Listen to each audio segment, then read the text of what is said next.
run my own facility in Wellington, Florida, Rhinelander Equestrian. My biggest, longest standing client obviously would be Jody Schloss, who is, continues to come down.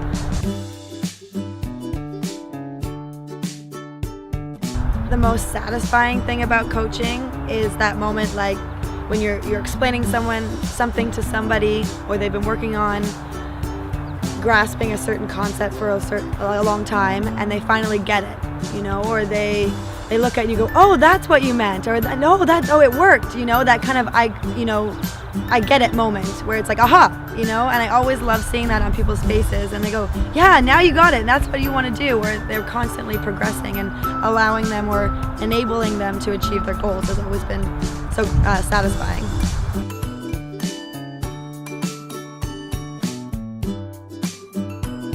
I got my EC certification a very long time ago. I think I got my certification at 18, and I was the youngest one doing the evaluation.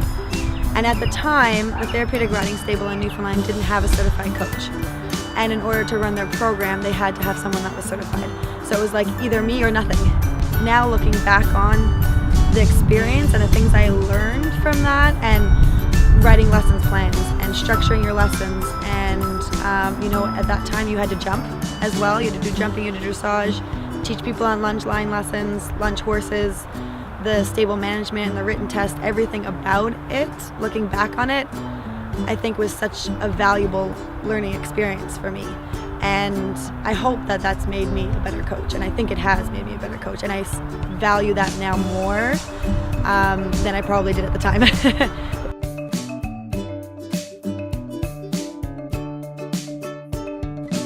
My first pony that my parents bought for me was 21 years old, an Anglo-Arab that still had many years left in her, let me tell you. She was quite wild, but she couldn't jump.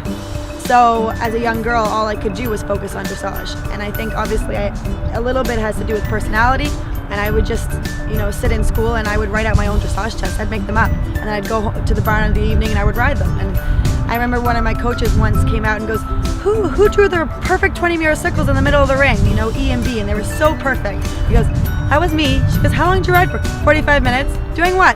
Circles. I spent the whole time on the circle. She's like, wow. So I think it's just it's obviously a little bit of a perfectionist in me.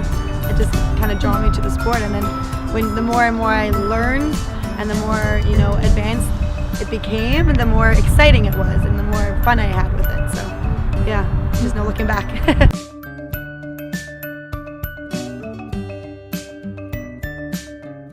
I just like to have open communication. That's just the biggest thing.